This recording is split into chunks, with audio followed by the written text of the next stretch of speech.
You too grow rich, grow sweetly wild, as you too were born to be.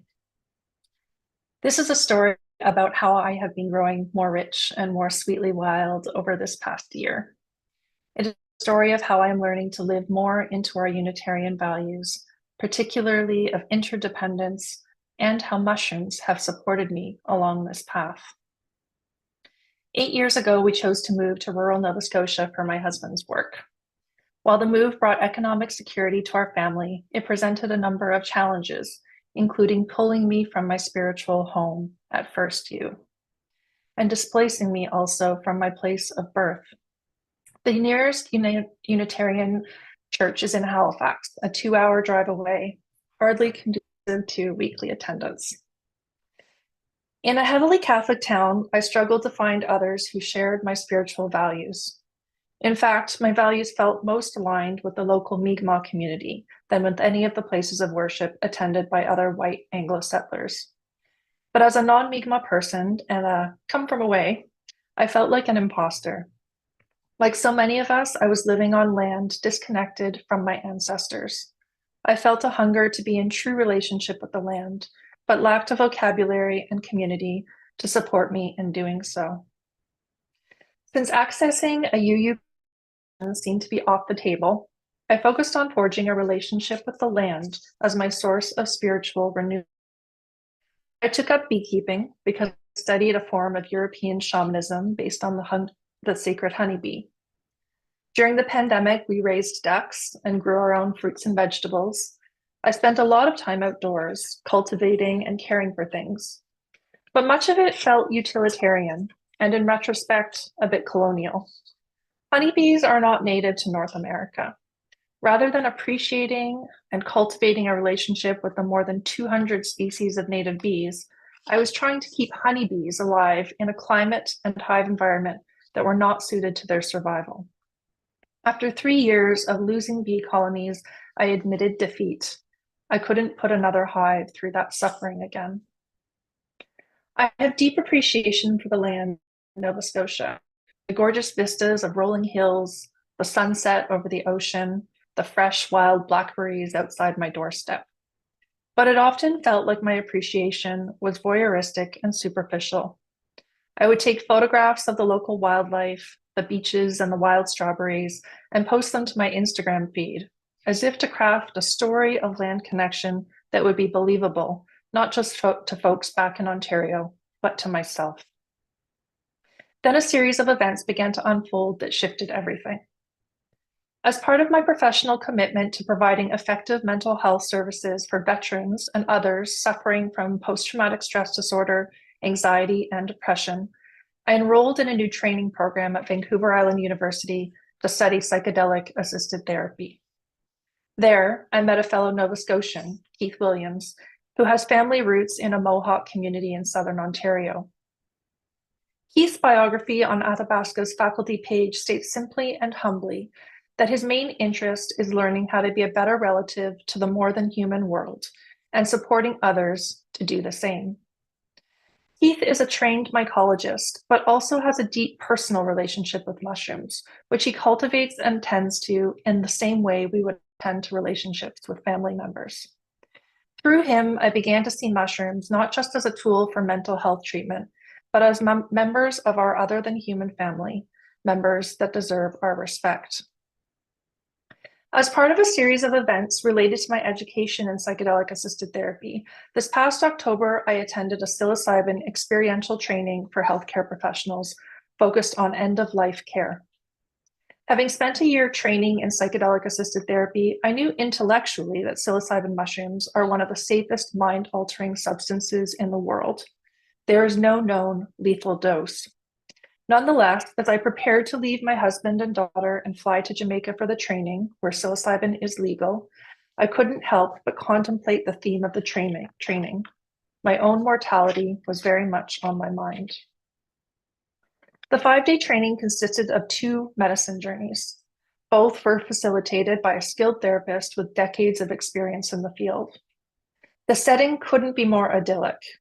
Nestled in a small guest house in Treasure Bay on the south end of the island, hours away from the tourist resorts, We had access to a small but private beach, and there was a herd of wild goats that would run by the gates of the property twice a day. For my first journey, my intentions were somewhat vague. I wanted to learn what the mushrooms could teach me. I wanted to be introduced to its medicine, and I wanted to introduce myself back with humility. What I got was humility in spades. My hammock turned out to be located right over an anthill. There were times in my journey when ants were crawling all over me and my belongings. I was reminded of the giant anthill I had run over with my ride-on lawnmower the summer before. I was told through the medicine that I should have made an apology and an offering when that happened. In retrospect, this seems obvious. I would never think to drive over a family member and just keep going without stopping to apologize or make amends. I was thousands of kilometers away from Nova Scotia, and yet the ants had a message for me, which was being delivered via the mushroom spirits. As Unitarians, we affirm the interdependence of all beings. In this journey, I felt the embodiment of this truth. Our second medicine journey 2 days later brought a whole new energy. It fell on November 1st, celebrated in many cultures as All Saints' Day. It also happened to be the 18th birthday of my daughter, our only child. Our small group gathered objects and created an altar to our ancestors, calling in and honoring our deceased loved ones. Given the focus of our intentions, perhaps it is not surprising that in this second journey, I was greeted by my grandparents, and with some encouragement, invited to join them in experiencing what I can only call unity consciousness, a place of profound and limitless love that I cannot possibly convey with words.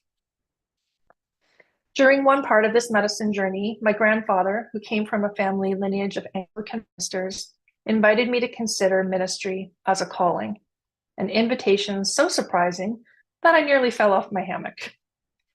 But he made it abundantly clear that if I were to pursue that path, I should do it in a way that honored women and the earth. The part about honoring women felt like he was making repairs for some of the limiting gender beliefs he'd held while he was alive. The part about honoring the earth did not come as a surprise. My grandfather lived a thrifty life, recycled long before it was a cultural norm, and treasured his daily walks right into his 90s. He also enjoyed photographing nature, a passion I inherited. As I came out of that journey, I felt called to walk to the beach, where I watched the sunset over the ocean as an intense storm rolled in. As lightning cracked over the sea, I walked barefoot back to the guest house, with the mud squishing between my toes and the warm rain drenching my clothing. I erupted into giggles. I'm not sure if I have ever felt more alive. Since that day, I have frequently stopped to ponder how much we miss out on as humans in our attempts to avoid discomfort. If I were at home, I would have run inside before the rain came, or donned an umbrella and raincoat and rain boots. For years, I had a nightmare that I couldn't leave a building because my shoes had gone missing. It took me years to understand the meaning of this dream. It was trying to show me that the domestication and civilization process that brings us the slogan, "No shirts, no shoes, no service," was preventing me from touching the earth. We have forgotten the magic in touching our skin to the earth and bathing in a heavenly shower.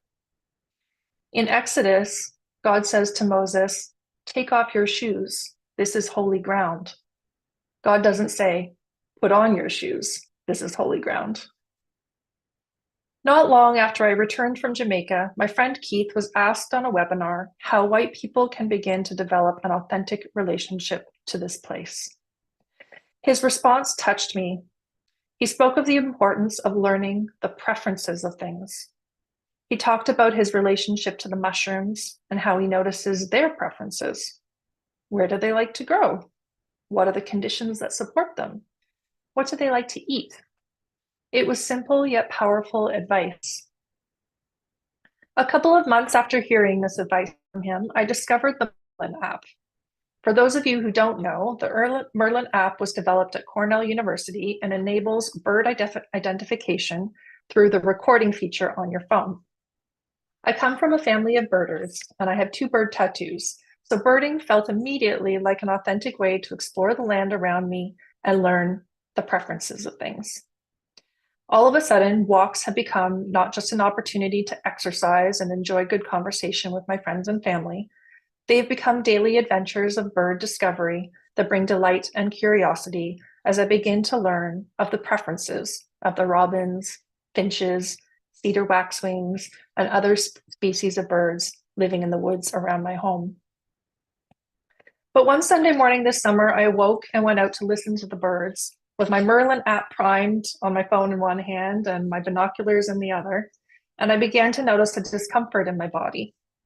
I had an uneasiness that I was stalking these birds so I could add them to my birding list, collecting them like trophies. I wondered if they were scared of me, and the thought saddened me. I felt a spontaneous desire to communicate with them. I too wanted to join them in greeting the sun at the beginning of the day. I too wanted to tell them of my gratitude for their song. And so, without the normal self-consciousness I feel about singing, I began to sing to the birds. Good morning, hello little birdies. Good morning, hello to you too. As I spotted birds I recognized, I began to sing to them individually. Good morning, hello little warbler. Good morning, hello to you too. Perhaps it was my imagination, but I felt a shift in the energy as if the birds had become delighted and curious about me too. I was slowly developing a more intimate relationship with place, but still struggling with the community aspect of things. Thankfully, a series of web searches related to my newfound interest in ministry led me to something called the Wild Church Network.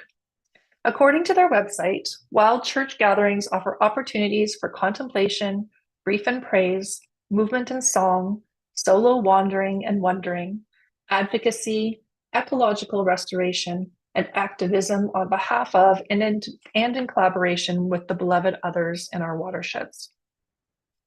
Thomas Berry goes on to say that popping up all over the land like wild mushrooms after a spring rain, wild church communities are responding to a call from deep within to change the way we relate to the natural world, moving from a collection of objects to a communion of subjects.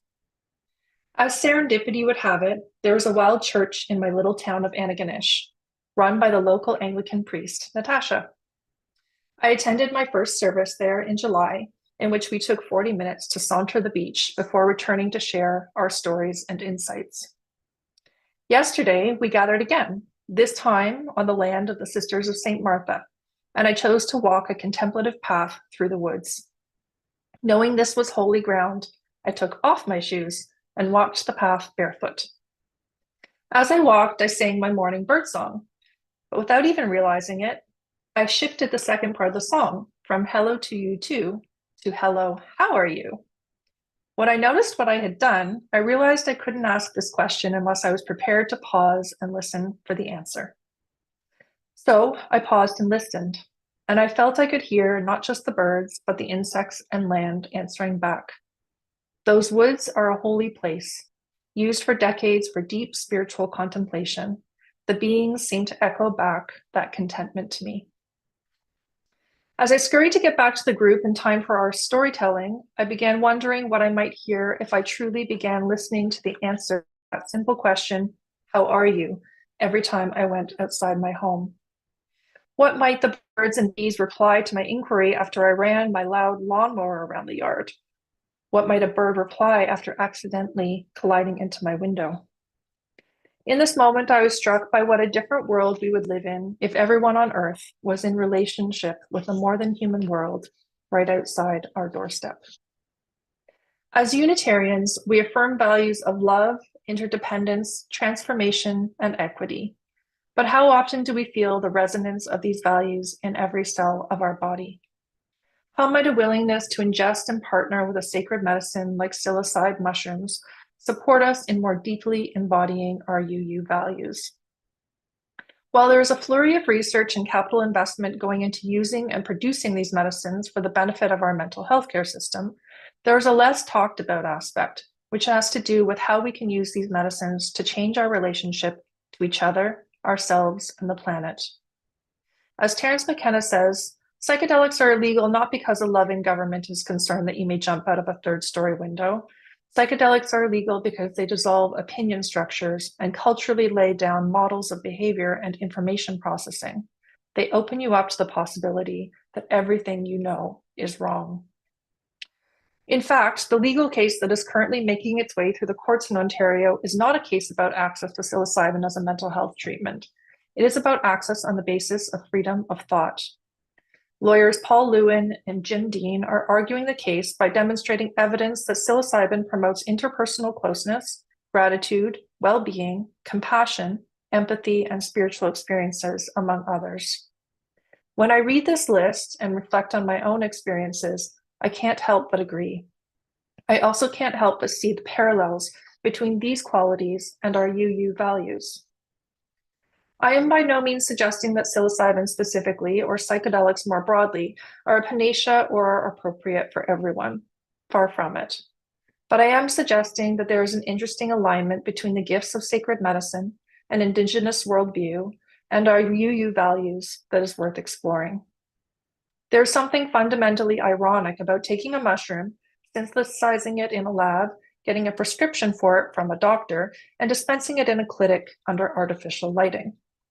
As UUs who are committed to values such as interdependence, pluralism, and equity, I believe we have a moral duty to protect these medicines from cultural appropriation and commodification, and encourage a relationship of reciprocity with these plants rather than exploiting them for our own benefit.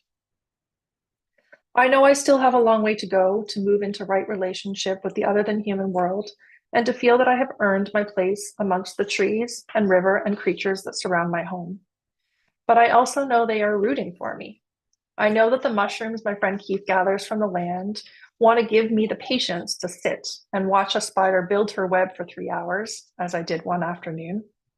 I know that I am becoming more tolerant of the mosquitoes and black flies, knowing that my blood sustains them, which then sustains the birds and their songs. I know that the bees and butterflies appreciate my garden, as I appreciate the fruit that comes from their labor. Ultimately, what this journey has helped me with is to move beyond a cognitive understanding that we are all part of an interdependent web of all beings, to living this truth in a more embodied way.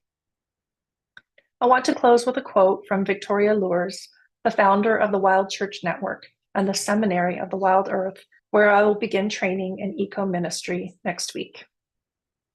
The time has come to lift that veil of fog and return to intimate relationship with the living world.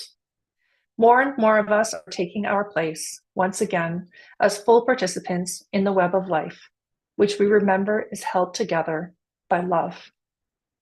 There are no magic words to incant, no spiritual laws to memorize, no ruby slippered heels to click 3 times.